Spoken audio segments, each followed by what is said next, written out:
Let's cut to the point. The liberators are finally getting the praise they deserve, so I'll give my 2 cents on it with my nearly 2,000 hours playing this piece of shit. But first, an important reminder, generally the liberators, and most primaries in general, fill the gaps between your support weapons that handle the big enemies and large hordes, with your secondary and grenades for utility or to save your ass. So don't try to solo build titans with them, unless you have exhausted all of your other options. Your support weapon choice, secondary and grenades give you options for dealing with more extreme situations the liberators would struggle with on their own. So the liberator in turn can manage the noise in between, which saves your trump cards for when they are necessary. So, the stock liberator, if there was a gun called John in this game, it would be this one. It may be light pen, but that doesn't stop it from clubbing a majority of the chaff in the game, whilst shredding energy shields pretty fast. It has punchy damage, good ergo, and is very controllable. It just works on all fronts if you know when and where to shoot. In general, assault rifles don't have the stagger force in most cases to save you from ass clenching scenarios like Alpha Warrior spam, but the Liberator comes with a scope, so fucking use it. Start fights at range, with good positioning, to end them before your victims can retaliate and close the distance, but under no circumstances will you use the semi-automatic fire mode on any of them, with one exception, because at that point you may as well be using the fucking diligence. We'll also cover the carbine from Viper Commandos in this section too, as it doesn't differ that much from John Liberator, aside from it lacking a scope out of the box. The carbine gains increased fire rate, reload speed and ergo, in exchange for recoil control and spread. It's pretty much a direct upgrade to the Liberator at close to mid-range with the right attachments, but we'll cover that nearer the end of the video. The carbine just does things faster, which can be great for panic situations, but can easily lead to overshooting into targets and being less ammo efficient compared to John Liberator, so sticking to burst fire mode is generally a safe bet for dealing with individual targets or poking at mid-range, unless you want to be hugging resupply outside of colony maps. But don't underestimate its DPS when you hold the fire button down, as it can allow you to brute force heavy's weak points like impaler heads and charger butts because of its sheer fire rate. Now for some general advice for each faction, and target priority, which I'll add after each weapon breakdown.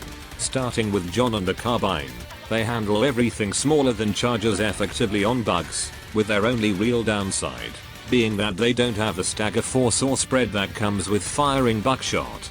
But this is an issue with assault rifles against swarm factions that demand widespread burst damage, which the breakers can do by simply aiming in the general direction while holding mouse 1, whilst you're snapping your pea shooter all over the place to individually spank each bug trying to violate your personal space. The two main annoyances you'll face are monster flavored bile spewers and hive guards, which require finesse to work around their medium armor, and can take more time to kill. If you're spammed with them, hit them with a grenade pistol or throw one of your stones to soften them up to help liberate their ass quicker.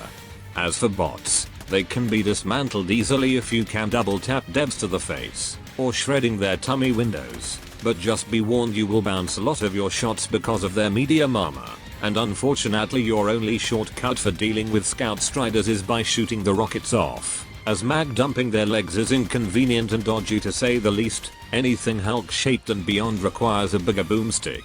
Trust me, backshooting Hulks is easier with the chainsaw than it is with these, so just face fuck them with anti-tank instead.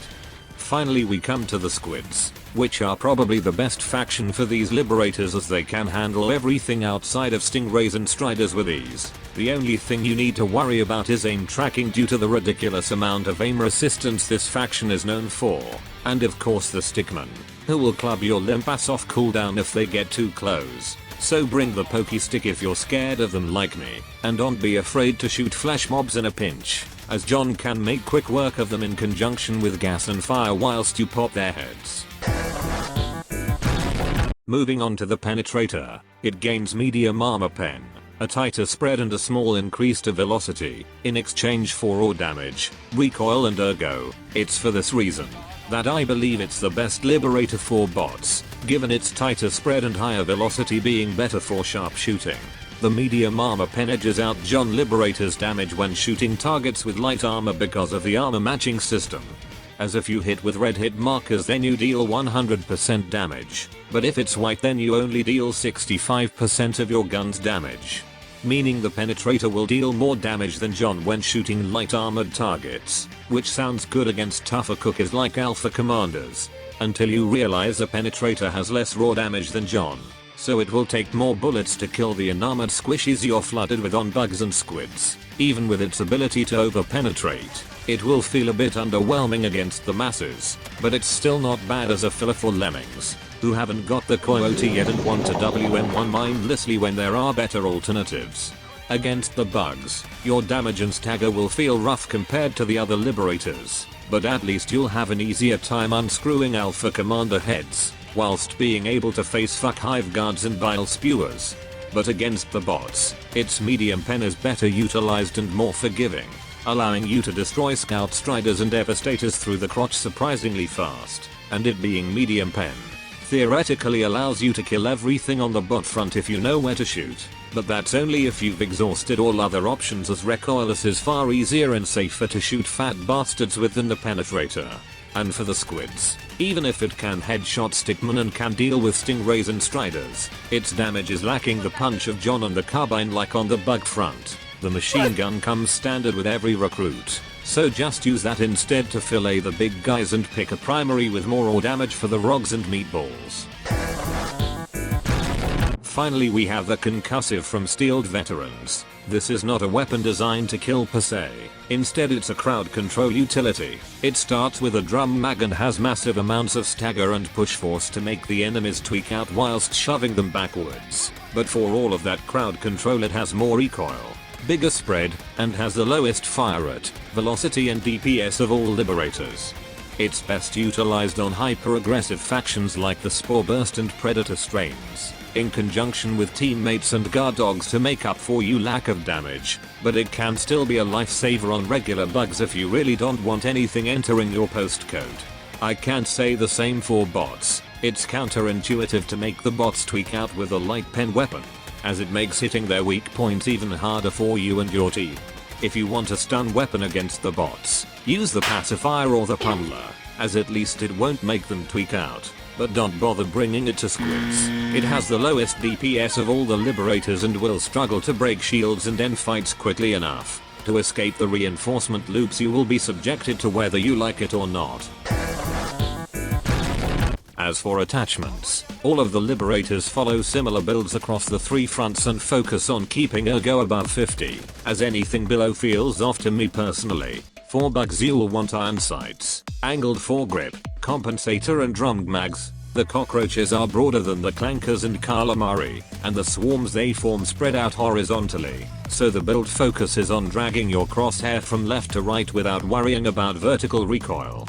The sight and foregrip are to make up for the fattest drum mags and compensator. Ergo is important to avoid hunter and stalker surprise buttsicks. You don't need a scope on the center mass faction either, so save ergo with iron sights or a reflex of your choice instead. Ideally, by the time you've culled the squishy chaff with your mag size, it will leave you time to reload, as the tougher but slower cookies are still trying to catch up for you to mag dump into next. For the bots, you'll want the highest magnification scope you can get, vertical foregrip, muzzle brake and short mags for the best shooting experience.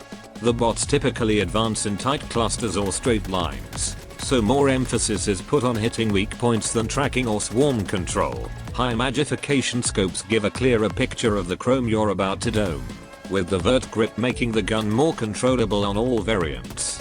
It's for that reason you should use the muzzle brake or flash hider instead of the compensator, as horizontal recoil is more unpredictable and harder to control than vertical, which will lead to more missed shots on weak points. The short mags are there to refund the loss in ergo spent on precision and stability attachments, and you'll be surprised how much you can do in 30 rounds if you're considerate with your shooting.